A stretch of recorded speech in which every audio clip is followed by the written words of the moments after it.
নমস্কাৰ ষ্টুডিঅ'ত মই নেত্ৰজিৎ বৰা ৰাজ্য কপাই যোৱা তিনিচুকীয়াৰ টঙনা গাঁও চাহ বাগিচাৰ ঘটনাই কেইবাটা দিন উকলি গ'ল তাৰ পাছতো 11 জনকৈ শ্ৰমিকৰ মৃত্যুক লৈ সঠিক তথ্য দিব পৰা নাই জিলা প্ৰশাসন অথবা স্বাস্থ্য বিভাগে এই ক্ষেত্ৰত মৌনতা অৱলম্বন কৰিছে অসম চৰকাৰে মৌনতা অৱলম্বন কৰিছে অসমৰ একাংশ সংবাদ মাধ্যম নিৰ্লিপ্ত হৈ আছে এই ঘটনাত একেদৰে নিৰ্লিপ্ত ভূমিকা গ্ৰহণ কৰিছে অসম চৰকাৰে এজন অথবা দুজন নহয় 11 জনকৈ শ্ৰমিকৰ মৃত্যু হ'ল তিনিচুকীয়াৰ কাকপথাৰৰ টঙনা গাঁও চাহ বাগিচাৰ ঘটনাই ৰাজ্য জুকাৰি গৈছে এই শ্ৰমিকসকলৰ মৃত্যুৰ পাছতে তেওঁলোকৰ মৃতদেহ ঘৰলৈ নিবলৈ দিয়া নাছিল একাংশ লোকে আতংকময় পৰিৱেশে বিৰাজ কৰিছিল তিনিচুকীয়াৰ কাকপথাৰৰ টঙনা গাঁও চাহ বাগিচাত আৰু তাৰ পাছত কেৱল মাত্ৰ সংবাদ মাধ্যমৰ পৰা দায়িত্ব পালন কৰিবৰ বাবে বা সংবাদ মাধ্যমৰ পৰা হাত সাৰিবৰ বাবে জিলা প্ৰশাসনৰ ফালৰ পৰা এখন সংবাদ মেল সম্বোধন কৰা হ'ল য'ত তিনিচুকীয়া জিলা আয়ুক্তৰ ফালৰ পৰা সংবাদ মেল সম্বোধন কৰি কোৱা হ'ল যে কলেৰা সদৃশ ৰোগত মৃত্যু হোৱা নাই শ্ৰমিককেইজনৰ মৃত্যুৰ আঁৰত আন কিবা কাৰক আছে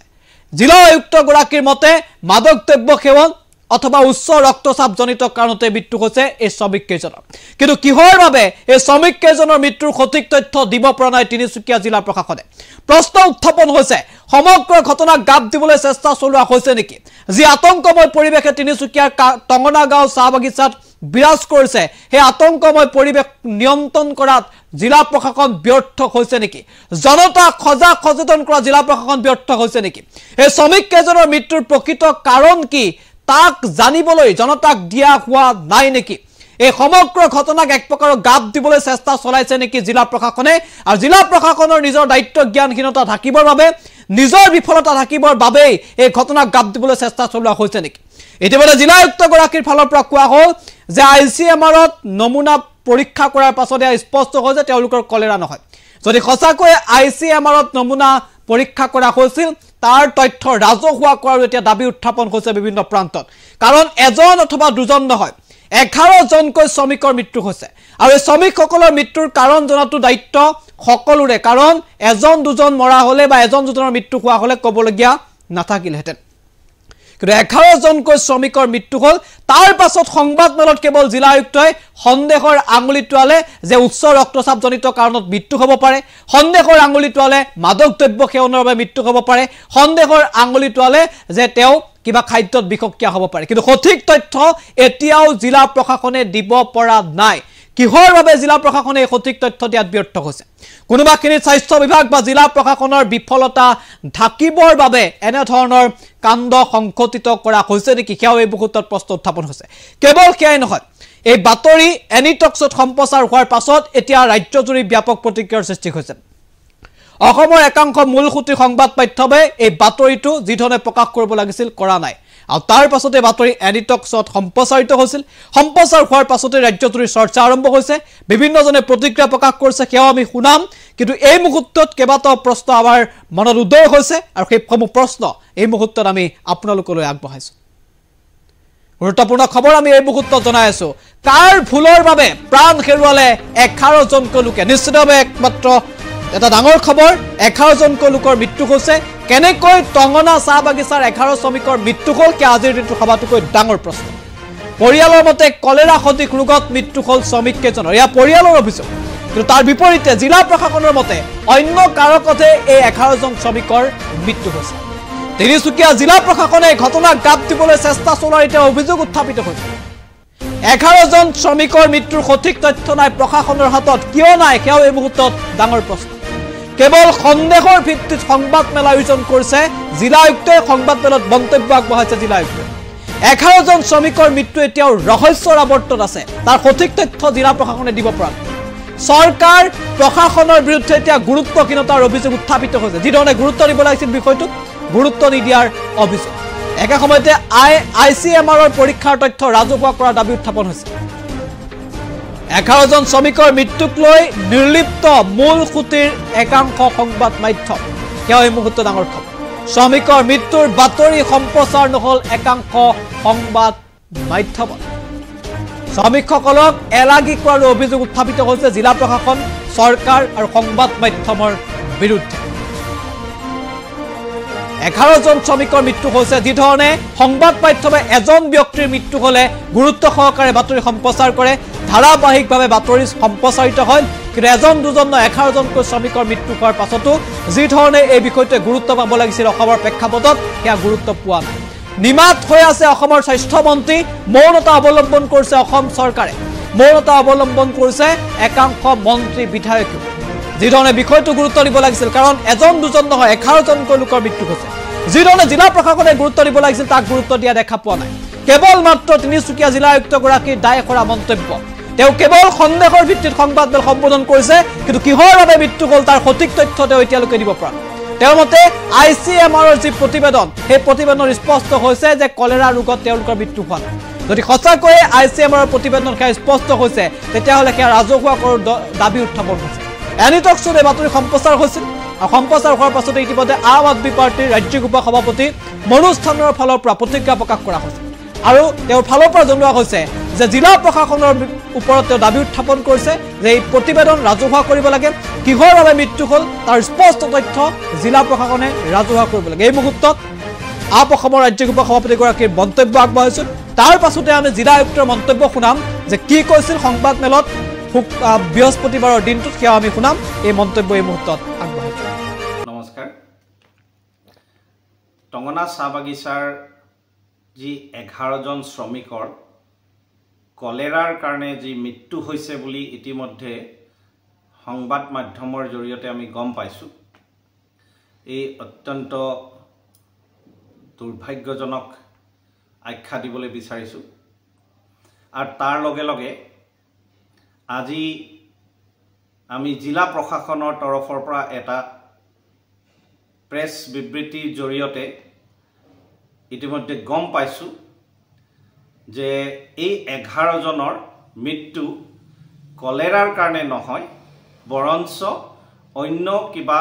বেমাৰৰ কাৰণে তেখেতলোকৰ মৃত্যু হৈছে বুলি জিলা প্ৰশাসনৰ তৰফৰ পৰা আমাক জানিবলৈ দিছে কিন্তু যেহেতু বিগত কিছু দিনৰ পৰা ডিব্ৰুগড় জিলাৰ তিনিচুকীয়া জিলাৰ বিভিন্ন অঞ্চলৰ পৰা কলেৰাৰ কেছ ডিব্ৰুগড় মেডিকেল কলেজ আৰু তিনিচুকীয়া মেডিকেল কলেজত আমি শুনিবলৈ পাই আছোঁ ইতিমধ্যে গম পাই আছোঁ গতিকে ৰাইজৰ মনত এটা শংকা জন্মিছে যে এই 11জন শ্ৰমিকৰ মৃত্যু আচলতে কলেৰাৰ কাৰণেই হৈছে কিন্তু যদি জিলা প্ৰশাসনে যি ধৰণে কৈছে যে ICMRৰ ৰিপৰ্টৰ মতে এখেতলোকৰ মৃত্যু অন্য কিবা বেমাৰৰ কাৰণে হৈছে বুলি যদি ICMRৰ টেষ্ট ৰিপৰ্টত হেতু প্ৰমাণ হৈছে তেতিয়াহ'লে অসম চৰকাৰ তথা জিলা প্ৰশাসনক আমি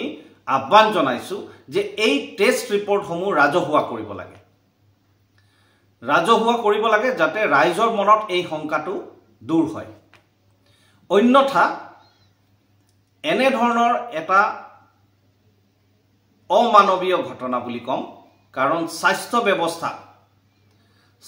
ব্যৱস্থাৰ ইমান চৰম অৱহেলিত এটা অৱস্থাত 11জন যদি কলেৰাত মৃত্যু হ'বলৈ পাইছে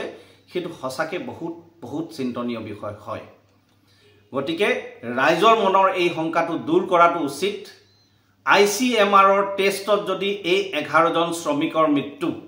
অন্য কাৰণত হৈছে বুলি ইতিমধ্যে প্ৰশাসনে যেনেকৈ কৈছে আমি আহ্বান জনাইছোঁ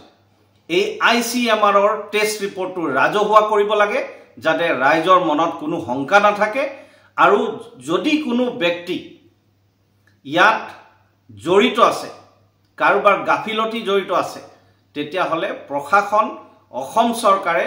অনতিপলমে তেওঁলোকৰ ওপৰত গৃহীত ব্যৱস্থা গ্ৰহণ কৰিব লাগে আমি আহ্বান জনাইছোঁ কি টংগনা গাঁও টি এষ্টেটত 11জন মানুহ কলেৰাৰ কাৰণে তেওঁলোকৰ মৃত্যু হ'ল চ' এই নিউজটো পাই পেলাই মই মোৰ লেভেলত এটা ফেক্ট ফাইণ্ডিং টিম বনাই দিলোঁ আৰু তেখেতসকলক ইনষ্ট্ৰাকশ্যন দিলোঁ কি তেওঁলোকে এই 11টা কেছ যাৰ ঘৰত মৃত্যু হৈছে তেওঁলোকে এই ঘৰকেইটাত যাওক আৰু তেওঁলোকৰ মেডিকেল হিষ্ট্ৰী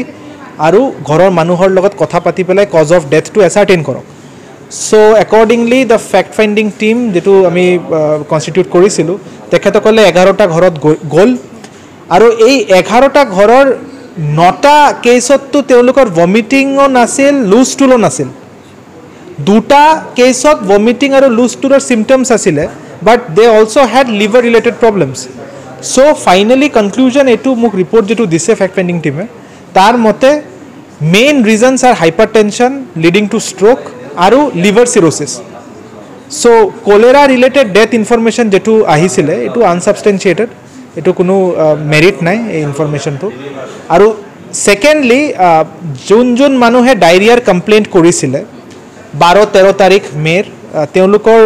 ৰেক্টেল স্ৱাব কালেক্ট কৰি পেলাই যেটু আইসিএমআৰৰ সেন্টাৰ আছে লাহোৱালত তাতে পঠোৱা হ'ল এই আইসিএমআৰৰ ৰিপৰ্টটো আহিছে তাতেও এটু ক্লিয়াৰলি কোৱা হৈছে কি তেওঁলোকৰ যেটু স্ৱাব কালেকশন হৈছিলে তাতে কোনো ধৰণৰ কলেৰা ব্যাকটেৰিয়াৰ কোনো ট্ৰেস নাই সো এতিয়ালৈকে আমাৰ হাতত কোনো তথ্য আহি পৰা নাই য'ত এটা সিঙ্গল কেস অফ কলেৰাও ডিটাৰমাইন হৈছে সো দ্য নিউজ যেটু 11টা ডেথ বুলি ক্লেম হৈছে কি কলেৰাৰ কাৰণে এটু এটা আনসাবস্টেন্সিয়েটেড নিউজ আছিলে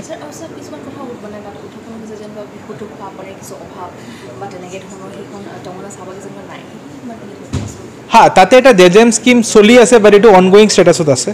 সো অলরেডি বনি আছে ওয়ান্স দ্য জেজেম স্কিম যেতে কমপ্লিট হৈ যায় তেওঁলোকে দুবাৰ যেটু ইন্টাৰমিটেন্ট সাপ্লাই আছে এটু পাব আৰু এপাৰ্ট ফ্ৰম দ্যাট পিএইচই ডিপাৰ্টমেন্টে অলৰেডি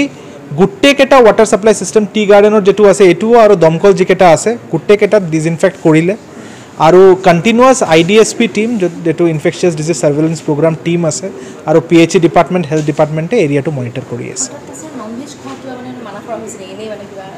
এটু তো এডভাইজারি থাকে বিকজ এটা ইনফরমেশন এটু আহিছিলে কি কিবা নন ভেজ আইটেম খাই পেলাই and consuming some local liquor এটুৰ কাৰণে ফুড পয়জনিং হৈছে সো অফকোৰ্স হেলথ ডিপাৰ্টমেন্টে কন্টিনিউয়াস আইসি ক্যাম্পেইন কৰি আছে কি মানুহে যাতে এই গৰম সিজনটোত অলপ স্পাইসি অয়েলি ফুড এভয়েড কৰে আৰু সেকেন্ডলি তাতে কিছুমান এক্সাইজ ৰিলেটেড কমপ্লেইন্সও আছিলে আমি অলৰেডি অপাৰেশন স্টাৰ্ট কৰিলো কিছুমান ইলিগালি কিছুমান ভাটি আছিলে কাইলেৰ পৰা এটুৰ এগেইনষ্টত অপাৰেশনও স্টাৰ্ট হ'ব ধন্যবাদ